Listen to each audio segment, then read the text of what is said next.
Hello, human peoples. You're listening to the podcast network of Gamefully Unemployed. To support us and gain access to great exclusive podcasts like Fox Mulder is a Maniac, Tom and Jeff Watch Batman, Star Trek The Next Futurama, and our latest show, Spiel Boys, head over to patreon.com/gamefullyunemployed. We do game streaming, movie nights with our patrons every Friday night, and you can even commission your own podcast about anything you want. Literally anything, within reason, and we have to do it. You are quite frankly out of excuses not to go visit patreon.com/gamefullyunemployed. That's patreon.com/GAMEFULLY unemployed, which is spelled like it sounds. I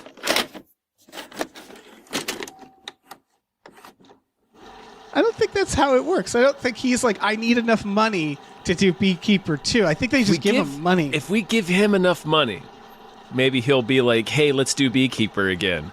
I got a new, maybe I can come riding in on 2 skateboards. Yeah. God, yeah, one on each foot. Doing a handstand on a skateboard. Yeah. One on each hand. Now we're talking. One on each hand, one on each foot. Hi, everybody. Hello, everyone. Just be a cartwheeling skateboard, man. Oh, God, that's how he'll die. He'll like show up and die immediately from a skateboarding accident. That's like a Spider-Man villain. I'm trying to picture that thing coming at you. Just a cartwheeling skateboard, man. Skateboard on each limb. My name is David Bell. My name's Tom Ryman. And we just watched Caught Stealing. Get it? Do you get it? Yeah, I do. I did not remember what we were about to talk about until you said the title of the film. Beekeeper! I was so lost in this bit I was doing. Who did this to you?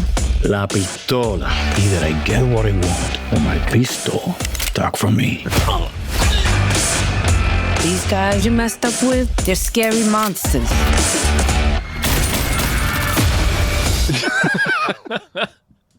I get it. Yeah. I mean, all right. I got lost in the woods.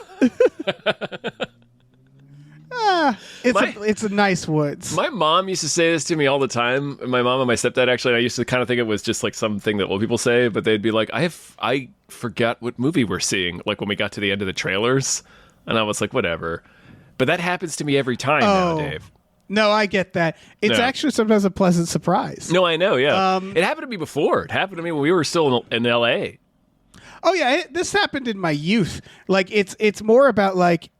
So, like, I used to work in a movie theater. Length of the trailer and how many movies I would go see, yeah. Well, that's the thing. So, having worked at a movie theater, I remember this too, which is like the trailers you get so sick of. And we see a movie every week. And they're the same in the same order, usually, if you're going to the same theater. And so you kind of disassociate if you have to watch these trailers over and over again. Yeah, you leave your body. Yeah, you really do. I close my eyes. I, like, relax. And so, yeah, once we get to the movie, I'm like, all right. Yeah. Start invading people's dreams. You know, waiting for the trailers to be over. Do Kruger. Quick Krug. Kruging around. Just moldering through there. This is it's Darren Aronofsky. It is, yeah. It's Darren Aronofsky, and it's got Austin Butler. Is that Elvis? Yeah. It's got Elvis. It's got Regina King. It's got what's his name Matt there? Smith. Yeah, Zoe Kravitz, Liev Schreiber, and Vincent D'Onofrio. Yeah, and Carol Kane is their mom. Right. It's a hell of a cast. It is a hell of a cast. And it's Darren Aronofsky. What we assumed going into this, if I remember our private discussion, is that this was Darren Aronofsky being like, what if I made a fun movie for once? Because I've been going through, did you watch The Whale? No. Me neither. And I haven't seen Noah either. I don't imagine either are fun. Well, here's what's funny is I thought in my mind that I had been like kind of dipping on him. But no, I've seen everything but The Whale.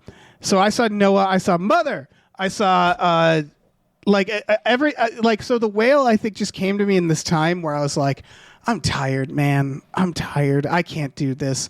It's so no pun intended, but it looks like a real heavy filmed. I mean, all of Aronofsky's films tend to, so it's like, man, I got to really be in the mood to watch The Whale. Weirdly, I'm looking at his filmography. His lightest films before this movie, in my opinion, are Black Swan and The Fountain. I think those are his lightest films. And like Pi. Yeah, Noah technically, because that's just such a weird like CGI fuckfest. Right. There's giants in it. But it's so funny when he makes a movie, like when he made Noah, it was like, oh, this is his version of a blockbuster. And it's like, God, you can't do anything normal. No, I can't do anything right. It has to be a bummer. It has to be weird and sad. Yeah. Did you like Caught Stealing? I did. I thought Caught Me Stealing too. was a fine throwback to 90s crime thrillers. Yes, it still couldn't help but to be a bummer at times, but it's not Requiem. It doesn't end sadly. No, it's a happy movie. This is very Guy Ritchie, honestly. It's maybe slightly meaner than Guy Ritchie, but not that much. Like, especially like early Guy Ritchie's pretty black comic. I mean, even later stuff is pretty blackly comedic. All right, so without spoilers, if you're just wondering if this movie is a bummer, generally speaking, it's not. No, but a lot of the cast dies. Yes. And that's the thing. It's more of a bummer than Guy Ritchie, I would argue, because, yeah, you're right. The Guy Ritchie is like more, I'd say more playful. It's more like serendipity. Right. Guy Ritchie's more playful, that's for sure.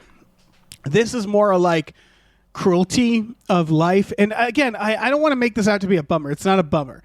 This movie is, I keep saying it, and people are going to be like, I'm starting to think it's a bummer. But, like, no, it's just interesting because it has this, like, slight meanness to it that I would say not in Guy Ritchie. Yeah. You know, like the cat gets hurt, but not on camera. No, not on camera. The cat's limping later, which becomes part of the thing because he hides the key in the cat's little wrist wrap. Yeah. Yeah. People are generally like meaner to. It's about one man who sort of, it feels like the entire world's against him in this very mean way where it's like everybody's an asshole. Everybody's trying to use him as a fall guy. He is like in the center of this weird clusterfuck, which is very Guy Ritchie. Yeah. The premise is basically that his neighbor is like, I gotta go. Yeah, his neighbor has him watch his cat randomly, and these guys come looking for his neighbor, and it's this very serious crime shit that escalates to maximum violence almost immediately. They beat him nearly to death, and he has to have a kidney removed. Matt Smith is British, right? Oh yeah. See, I thought the reveal was going to be that he's putting on a fake accent. Even though it's a British guy doing it, it's so over the top. He's a British punk. He's so over the top. Yeah. To what you just said, that's what it is. So like, it's like if Guy Ritchie was grounded. He gets beaten in the hallway. Guy Ritchie's more Looney Tunes, but yeah, these two guys beat him. Like they beat his ass. But then like it's like a not funny version of the Nice Guys gag where Ryan Gosling's wrist gets cut because it really of course Aronofsky would do this. It really dwells on what a problem getting your ass hammered by two huge Russian gangsters would be. Right. Like he's in the hospital for 2 days and loses a kidney. Right. In any other movie, this would be like you'd see him like putting an ice pack. It would cut right to the scene of him in Zoe Kravitz's apartment where she's like wrapping up his stomach. Right. It's a standard movie beating, and I almost appreciate the Aronofsky. He did no, that's violent. That will put you in the hospital and you will rupture a kidney. And he does it the first thing. So like later in the movie when he checks himself out of the hospital and he's walking back to his house and he sees those guys, he's fucking scared, and so are we, because we're like, no, they will kill you this time. Yeah. And then they add this idea. So his character is an ex-high school baseball player. Yeah. Yeah, who he looks like a ball player accident. too. I don't know how to explain that other than Austin Butler just looks like a ball player. Yeah, it's good casting. Yeah. No, it is that. I don't know how else it's to like a ball player in the 90s. Yeah. 1998, that's when this takes place. Yeah. But we don't know quite what happened, but we know like it's like, okay, he probably it's revealed in layers. We see the knee scar, so we know he had a knee replacement, and then we see the beginning of the accident, so we know he crashed, and then we know that kid's dead. We know from his the kid moment is I saw him. Yeah, the kid next to him with no seatbelt on. Yeah, he's like, I'm going to unbuckle my belt, get more beer. He's about our born future in a Darren Aronofsky movie. It's like, dude, you're gonna die so hard. It's very, again, it's it's Darren Aronofsky, but it's also very Hollywood, I thought. Because this felt... I think Shane Black's another one where, like, you watch Shane Black movies and it's very the live forever, like the McBain joke. Yeah. Yeah. Aronofsky didn't write this. It's more of just based on a his book, decision. actually. Interesting. Adapted by the author. Interesting. Yeah, I looked him up, and he hasn't like written much. He's written enough, but yeah, that it's just an interesting choice for Aronofsky because it does feel like he was like, I want to make kind of a fun crime movie, and so it has some of the DNA is the stuff we've talked about because fucking it's like I just said his name, Guy Ritchie. No, the other one. Kiss Kiss Bang Bang. Oh, why Shane did Black. his name Shane Black? He knows when to have conveniences. Like to make a movie like this, you have to kind of roll your eyes a little bit and go, "It's a movie, folks." So, like for example, the scene where they're driving, it's so compact because they're driving and talking about how they're gonna how great their lives are gonna be and how they're gonna go all the way with baseball. And it's such a oh, okay, they're gonna crash so fucking hard. And it's yeah, we all know it. It doesn't matter. We're just trying to get this information out quickly. There was a more glaring one to me, but it's pretty much the same thing early on where he rushes in and plays the message from his mom and then has to call his mom and then they have the Go Giants thing. It's during the Barry Bonds Giants playoff series in 98. That might mean something to you if you were a baseball fan then. Yeah. So she Zoe Kravitz remarks, "Oh, you're such a, you're always she points out the 3 save the cat things we just watched him do." Yeah. Oh, you're such a good boy that cares for his mom. It's yeah, movie, we got it. It's a very quick way. I will say a very efficient way to make us like the character is you just have him call his mom all the time and you're like, all right, got it. We like him. He's really into baseball. He knows his job and he has a good relationship with everybody at the bar and he calls his mom and he has that relationship with his mom. And then it's oh, we like this guy. And then we start to introduce the fact that, oh, he's an alcoholic. After he gets his kidney beaten out of him, Zoe Kravitz is and you can't drink. And we're oh, okay, that's going to kind of suck. But the way she's approaching it, it feels really heavy. And you're she's just kind of... But when they get to his apartment and he's actually cleaning out all the bottles he has stashed everywhere, it's oh, he really does have a serious problem. Well, she says you can't drink ever. Yeah. Is the key thing. Well, yeah. 'Cause at first she's don't do this for a while, don't do this for a while, don't do this for a while. Oh, also, you can never drink again. And until that point, you're right, is they show him as oh, he's a bartender, casually drinking, yeah. Yeah.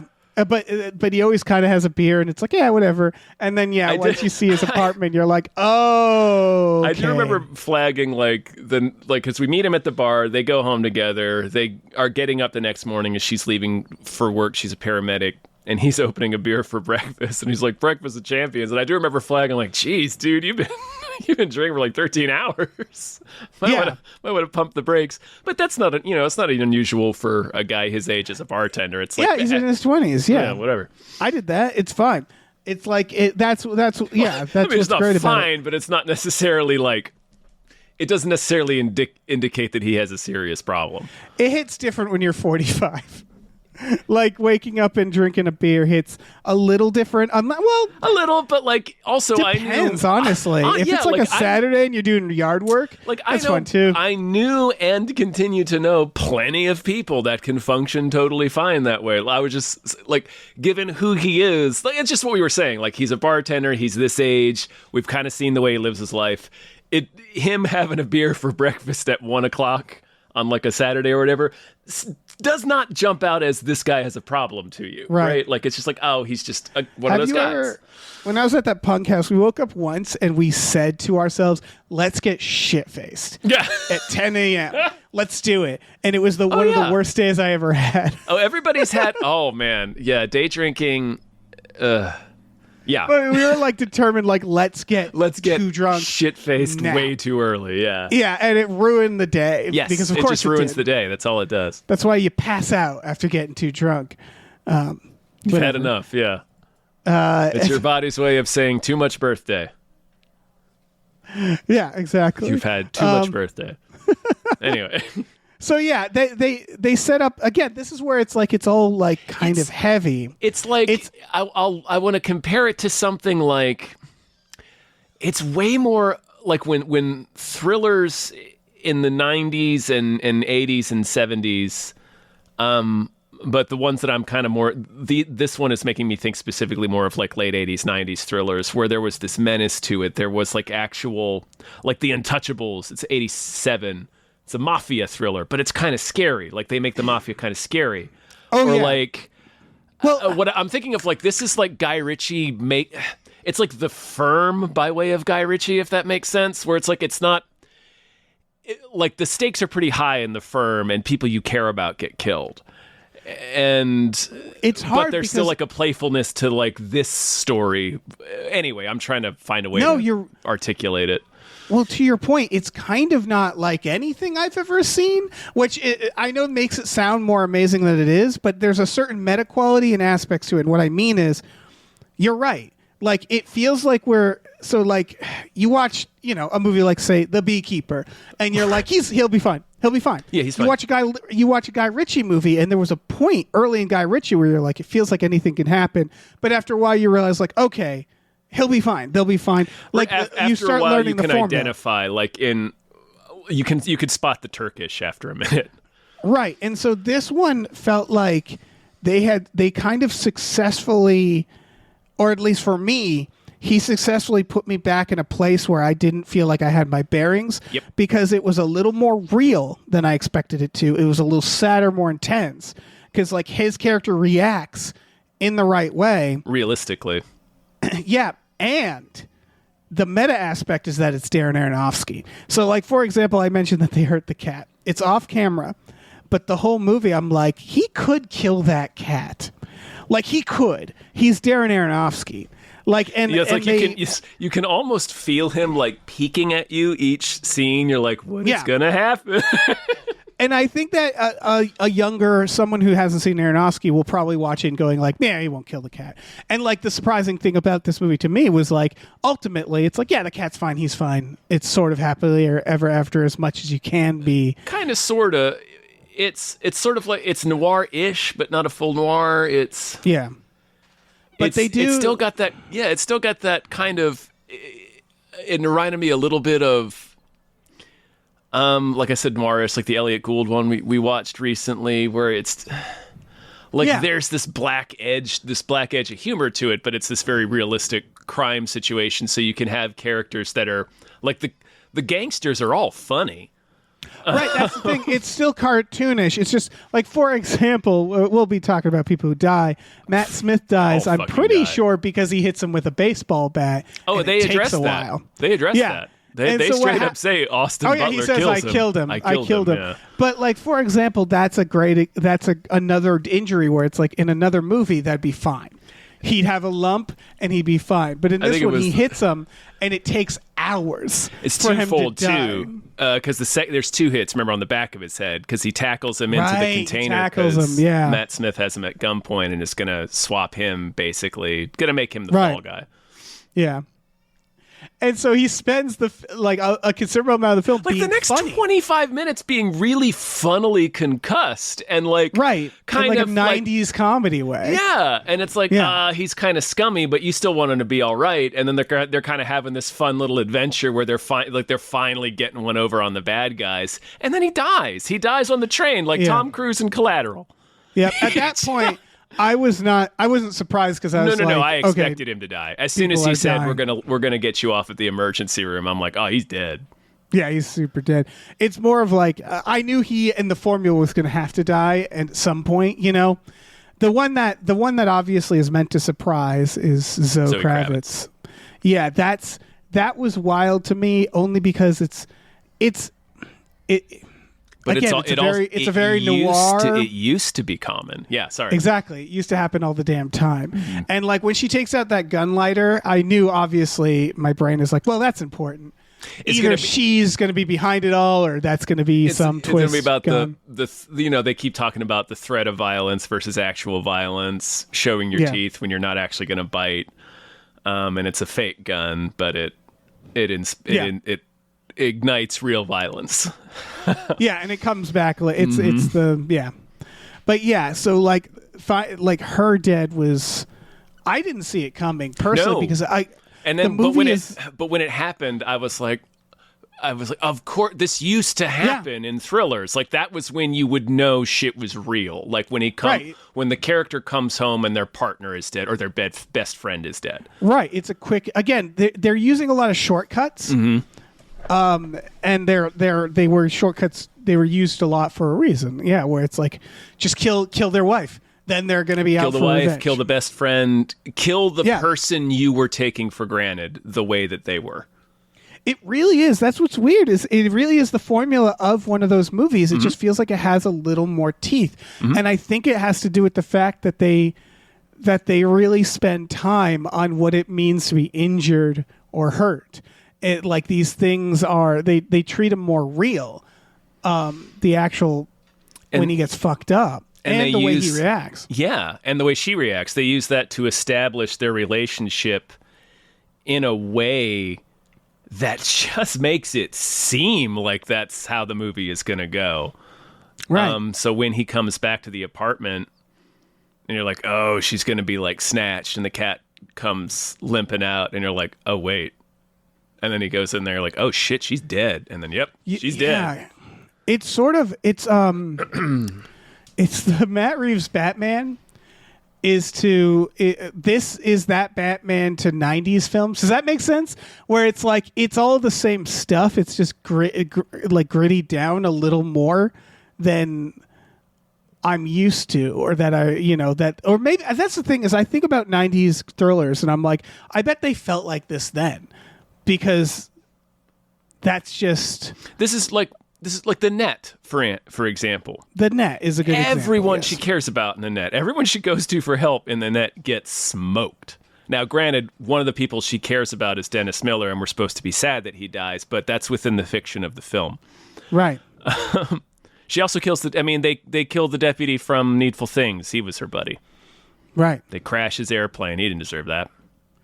And once you realize, because there's a part where Regina King, whose spoilers, is the cop who's the bad guy. Cop, yeah. There's she's a part so where she's like, well, there's a scene where she's like, man, if I'm just saving up, I'm going to get out of here. And I was like, oh, she did it. Well, that's when she's revealing it to him. Yeah, you're right. She's about to. Yeah. It doesn't matter. You're like, oh, she's dirty, and then the bad guys walk in, and you didn't see it coming though. At least I didn't until they sit down in the diner. Yeah. It's very 90s. Yeah. It's like, oh, fuck, everybody's in. Of course. Yeah. It's like these are all things that used to be more tropey, and I guess it's just, I don't know. Maybe not tropey that's is what's right. funny is maybe, I feel like young people should watch this because a lot of this shit might work on them because we've had, you do that thing where you're like you said, it was tropes, and then people were like, we can't, let's stop subvert doing the tropes. That. And then there's also some directions that don't like to kill characters at all or kill any characters that actually make you care. Like it's just, we talked about it endlessly, but like only killing the bad guys in Jurassic Park, kind of not great for a thriller. This is like kind of back to the. Again, it's hard because obviously we grew up in the 90s, so we love 90s movies. Right. But it feels like it's sort of back to those basics where it felt refreshing almost to see a movie where there's still like Zoe Kravitz dying is a trope. Yes. That people got tired of for a reason. Called fridging. Because it's called fridging. And it usually happens to women. It's the Harrison Ford of it all, where it's like, my wife. Yeah, it usually happens to women, or if it's a cop movie, your partner. Yeah. yeah, exactly. Yeah. And also it's the protagonist being relatively helpless. That's a thing we don't do very often.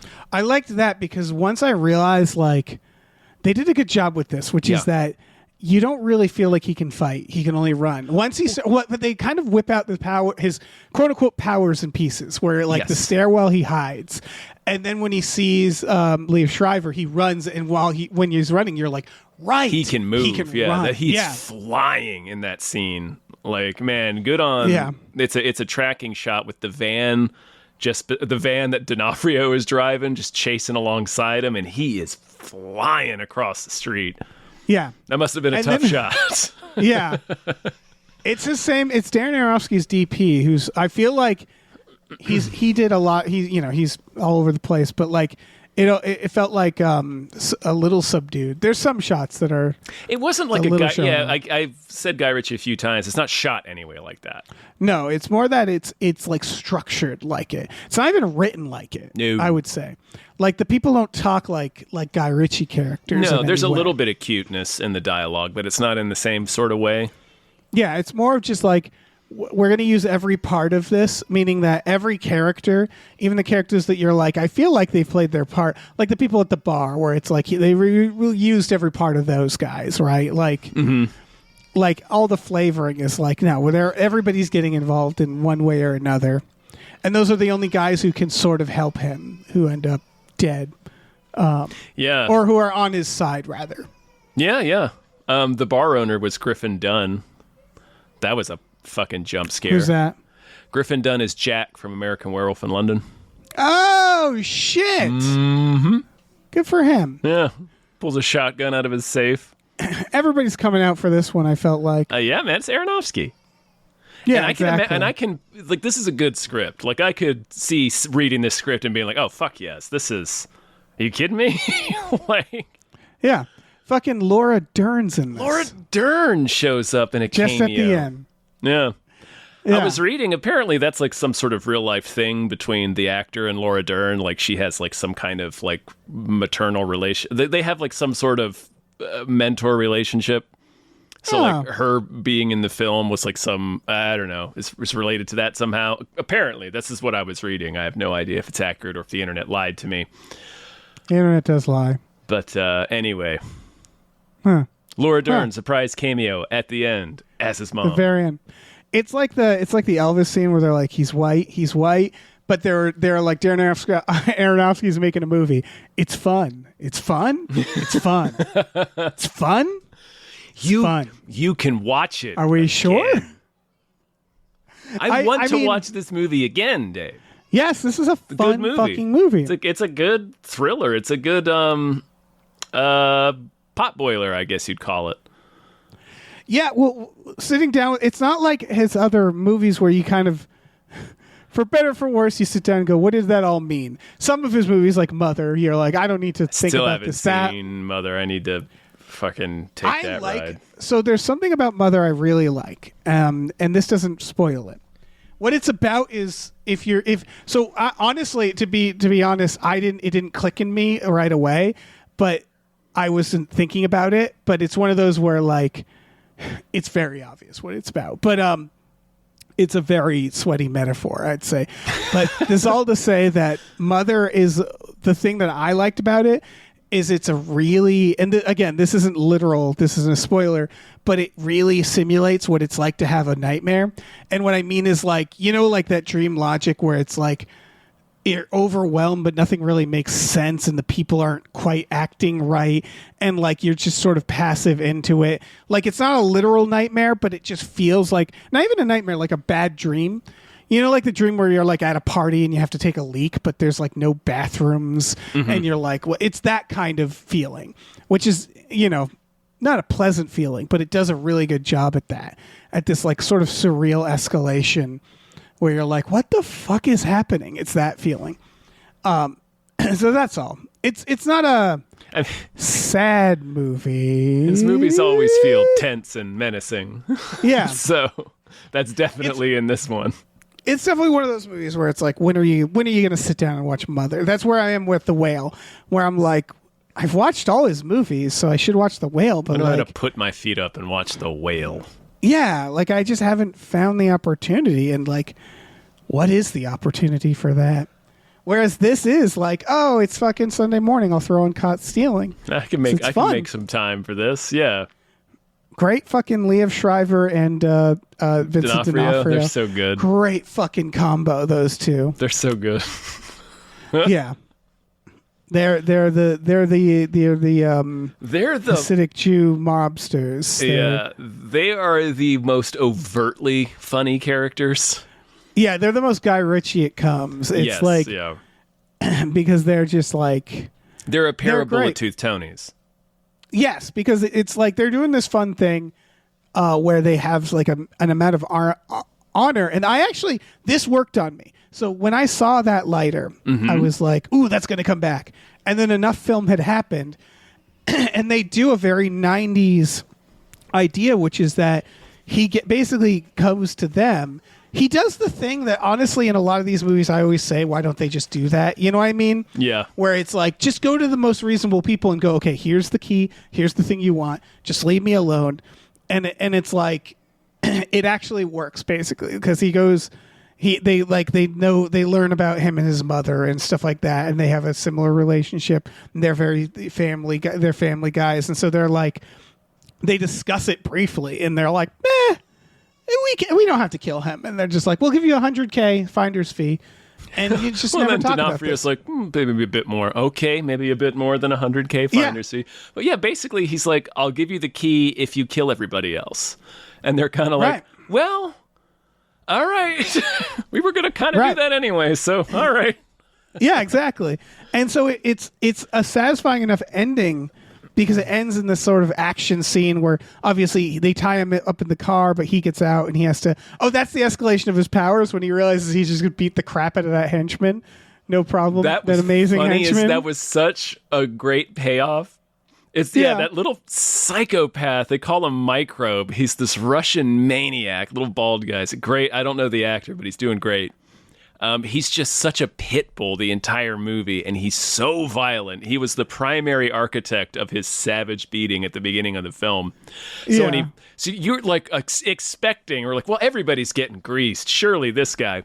So they have their showdown as he's running away from the fight where the Liev and D'Onofrio are killing everybody, and he meets the Russian gangster on the rooftop, and he's like gonna pull out his gun, but Austin Butler like holds up his fist like, no, let's fight, like he predators him. And Markham's like, okay, Mr. Baseball, and he's been doing these baseball jokes. God, this guy is awesome. He spits on his fists, Dave. He says Cracker Jacks and some shit. Yeah, and he has spits on like his a little fist. thing he says. Like, he gets ready to fight like he is about to unleash the worst beating of any man's life. And Austin Butler knocks him out instantly. Huh? It's great. They do it a little bit. They do. It's just. Fuck! I just realized Carol Kane is the fucking. Yeah. I said that earlier. Yeah. Okay. She's their mom. She's D'Onofrio and Liev's mom. That didn't click in my head. Where I'm like, oh shit. Nope. And she likes him. She's the one that tells Austin Butler, "Don't show your teeth if you can't bite." Right. And so,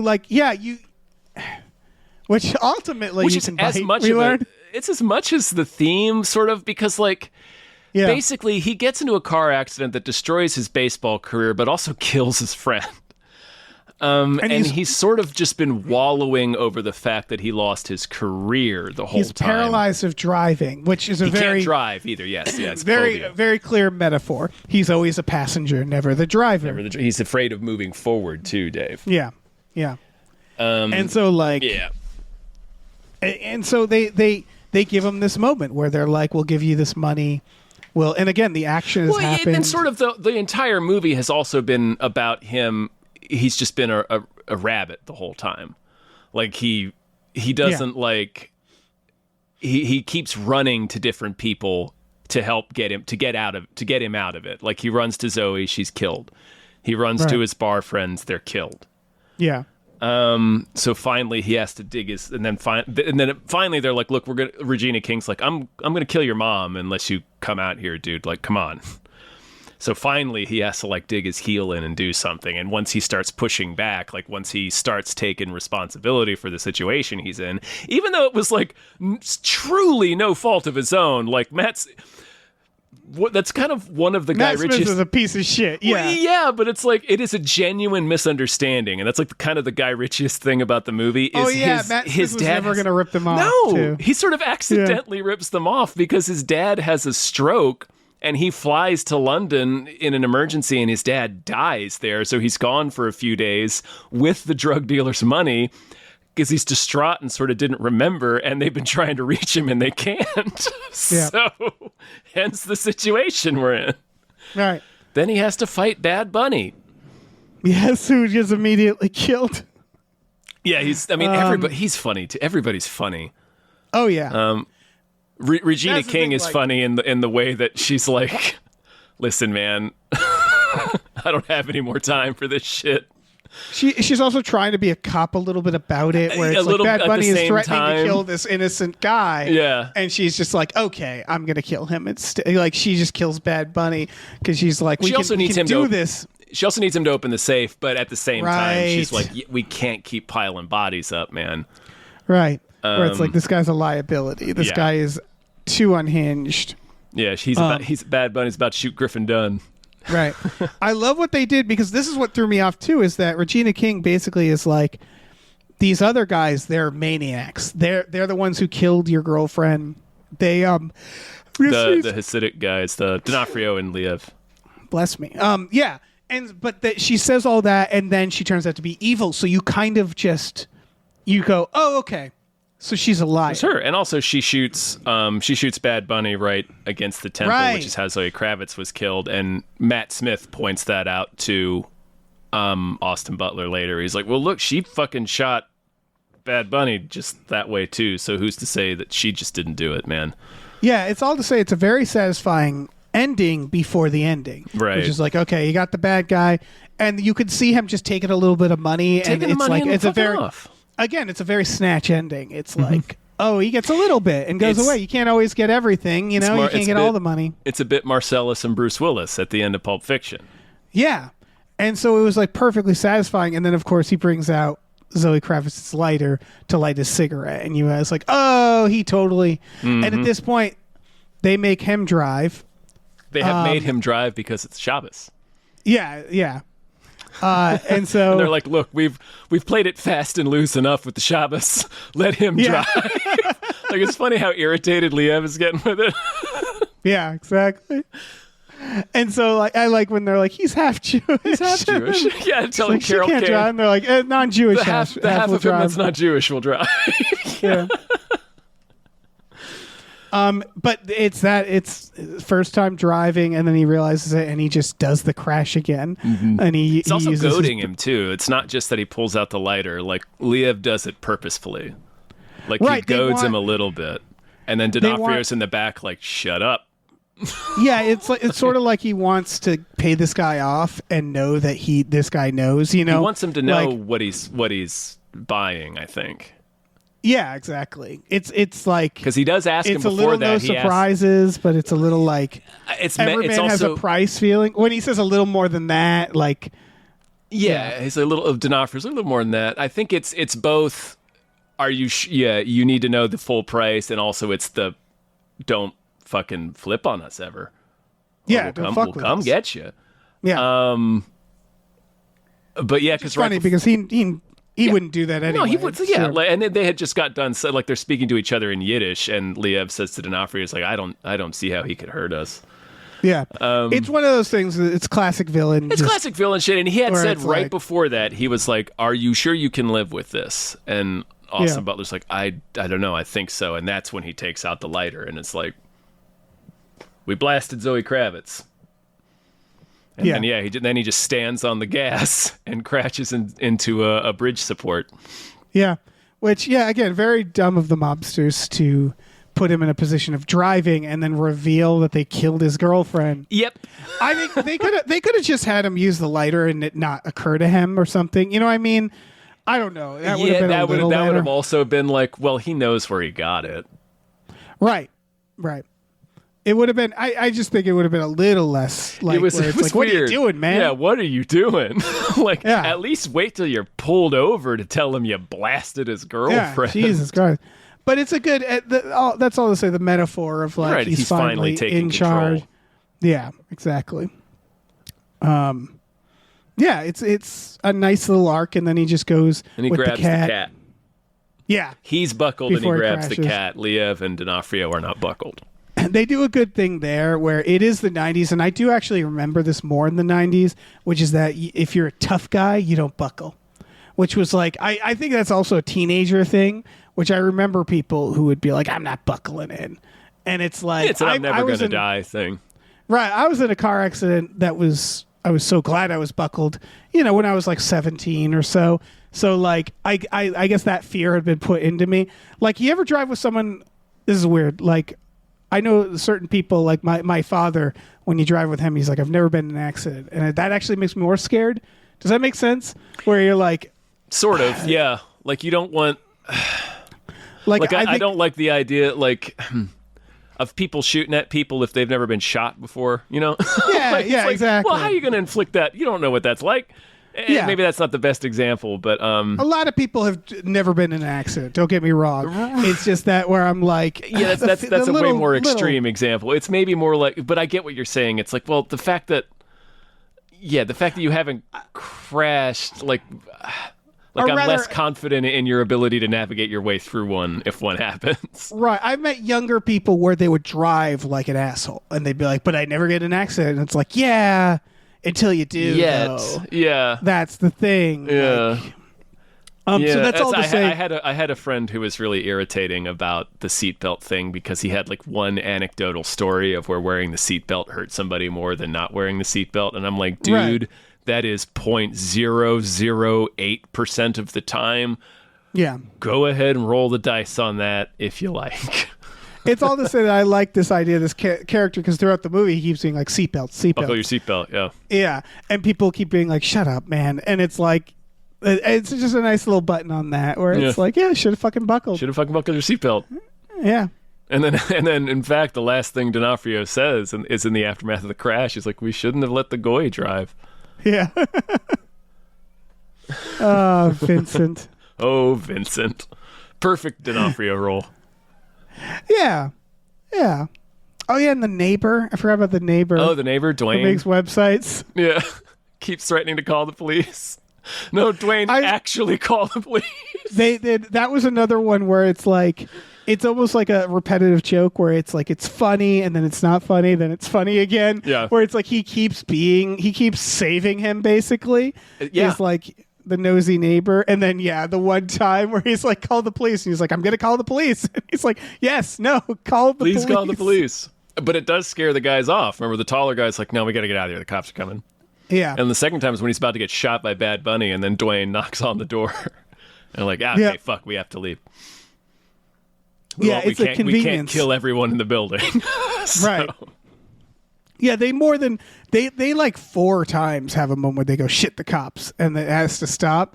But it's fine. It's sort of like... It gave it a little bit more of the realism to me, too, where it's... I mean, at the end, it gets blown open because... I think it's also sort of setting... maybe helping us with D'Onofrio and Liev at the end, because they just sort of open up with no consequence. Like, they can just walk through in public and shoot everyone, and they don't get caught. Yeah, they don't care about the police. Nope. Not really. So yeah, I thought that aspect was kind of funny. The bad guy's like, shit, the cops. Shit, the cops. Nothing. There's nothing about this movie that was like too convenient or like where it's like it's all a consistent world. It's all like for the sake of fun for the most part. Where it's like, I sort of. Again, it's the refreshing '90s movie of it all, where it's like if we were making a million of these, maybe I'd be more critical of this stuff, but we're not. So it's like this is a nice little, like the Zoe Kravitz, where it's like, oh, you have Zoe Kravitz, you have your one women character, and you kill her, and it's like, yep. And that is a critique, but watching this, I was like, oh, how refreshing. Because I didn't expect it. A movie with stakes. It's Zoe Kravitz. Because I'm like, that's part of it, which is like, I feel like not all movies, but like even smaller movies now where it feels like it's hard to make movies. It's like if you get Zoe Kravitz, you're going to use her. You're not gonna like. It helps with the surprise though too. Like Sam Jackson, Deep Blue Sea, Tom Skerritt, and Alien. Yeah, exactly. Well, you expect this is sort of one of the most notable actors in the film. Surely they will last. Nope. I think it's not all the time. Obviously, this is not like horror, and there's still indies that surprise you with stunt casting or like killing off major people. It's more of like it's like this genre plus this sensibility. Just it's been a while. Yeah. Like even like when was the last Shane Black? Even Shane Black is like he's not Nice going to kill guys. off major characters. I Like think, right? yeah, Shane Black doesn't tend to kill off major characters, but he tends to subvert expectations. No, I mean the Predator is technically right. Oh, right. I forgot about that. Yeah. But yeah, where I don't know. Again, there's nothing like particularly new or amazing about it. It's just something I guess I hadn't seen. A in really minute. solid thriller that Yeah. doesn't get made a lot, and pretty Yeah, funny. comedy like, thriller, I Pretty guess. funny. It's dark. It's funny. IMDb has it listed as dark comedy, gangster, psychological drama, psychological thriller, comedy, crime, thriller. Yep. So IMDb is like, I don't know. I don't know, man. You laugh. Also, it's a thriller. It's pretty tense. Man. It's I guess that's the thing. I didn't find it that tense at a certain point. Once I realized, okay, everybody's gonna die but him, and I was pretty certain the cat wasn't gonna die. It was just like there were moments where you're like, what are you doing, Aronofsky? Because you're not normally this normal. Like where I was waiting for a thing to happen, but I kept thinking about how it has good reviews. So I'm like, if a thing happens, it's not going to ruin the movie. So like, that's what I mean. Like the twist was there's no catch, where you're just like, I kept waiting like for Aronofsky to do something fucking weird. And he's Or like, like the nah. moon starts to fall out of the sky. Right. Yeah, it's like if Weird Al, I mean, that's a bad comparison. It's like Weird Al doing a regular song, but he's done regular songs. So, Well, Sort of. songs that he's written. Is that what you mean? yeah, yeah. I guess it's like Weird Al doing a sad song, Doing or a something. like a not you're funny waiting- song. Yeah. Right, you're waiting for it to be funny, and then it ends, and you're like, oh, okay, well that was good. Like I just didn't. Just a really Jesus. heartfelt, sorrowful folk tune. Yeah, Like his version of One Tin Soldier. right. Yeah, so I don't know. It was fun. Yeah, I enjoyed it. It's the rare Aronofsky movie, the Aronofsky film, where I'm Aronofsky. like, I want to watch that again. Yeah, it's tough, man, because I'll I watch do that again. enjoy. I do enjoy. It's the word "enjoy" is tough for an Aronofsky, but I'm like, I watched The Fountain more than once because I thought that was a beautiful film. That's a weird one, man. Yeah, I just love the vibes of that. I remember being so excited when that was coming out because that was also the first Darren Aronofsky with the presence of CGI, where it was like.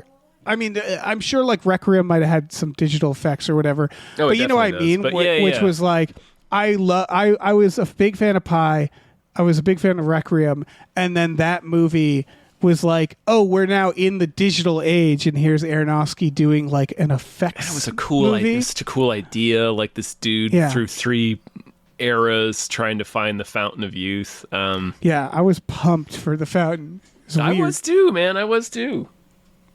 It's a weird one. Yeah. God damn. So he did his run. Pi, Requiem for a Dream, The Fountain, The Wrestler, then Black Swan. I didn't realize. I thought it was the other way, but all right. No. Yeah, Wrestler was first. Then Noah. Noah is my least favorite of his, I'd say. Mother. And then The Whale, which I still have to see. He also did a Postcard from Earth. He did a fucking Vegas Sphere movie, Sure. which Is that a would thing? be yeah, you know the Vegas Sphere? Yeah, I know. He did a movie for it. Oh, okay. And I can't imagine that it's a bummer, but I want to watch it. Yeah, why would it be a bummer? I think it's just we filmed around the Earth. I think it's Darren Aronofsky took a vacation and a paid vacation. It's going to like, be I think sad it was in like, some way. yeah. It's going to show Maybe. you like a dead fish at the bottom of a sea cave, and it's going to be just Yeah. 5 minutes of this dead fish. Just decaying. Real slowly. intense music playing. Then they do the ass to ass scene, but it's a sphere. The It's the ass guy sphere. comes swimming by. Just looks at the camera, goes ass to ass. Ass. It keeps going, and that's a movie. Yep. All right. There's your next I got film. nothing else. Yeah, we're all Yeah, set. Darren. Yeah, What are you doing Darren. next? It's weird that his Is name there- is Darren. I know. That's the weirdest thing about him. Yeah. He's doing something called Breakthrough next with with The Rock. He's doing a movie with The Rock. Oh, sure. Because The Rock, someone told The Rock, you need to cut the shit. Yes. We're not going to put you in movies anymore. And he's like, okay. You all need right, to start call my making some agent. good fucking movies, Rock. All of your movies Yeah. have sucked for the last 8 years. And they were probably like, do something like The Wrestler. And he's like, you know what? I will do exactly I that. will do The Wrestler. Yeah. Fuck. All right. Well, I'm excited for that as well. Something not? tells me that's going to be less fun, but Oh no, that sounds like Breaking Through with Dwayne the Rock Johnson. That's gonna be a wrestler and a half, man. Yeah. He's Better gonna grind the most electrifying man in sports entertainment into powder. No, it's about a self-improvement guru I'm reading. Yeah, I can't It's a see thriller. that. I can't see that going wrong. This might be a thriller. It looks like it might be a fucking... If it's a fucking... It's another like thriller. If he's just gonna Yeah, be banging these out, like when Tarantino was like, "I'm gonna make westerns." Right. Like if this is like a cure for wellness, which is a weird comparison, but like a mystery thriller where it's like, what's going Oh on? yeah, and like a Shutter Island Yeah, we should watch Cure for Wellness and Shutter Island. and Shutter Island. Fucking 6-hour movie night. I was about to say, Cure for Wellness is like 3 hours, so that's So its is problem. Shutter Island. Yeah, Cure for Wellness, 90 minutes, dude. Make I that thought 90 Shutter minutes. Island was like, I thought it was 2 and change. Shutter Island's, I think, goes down a little smoother, which is weird to say.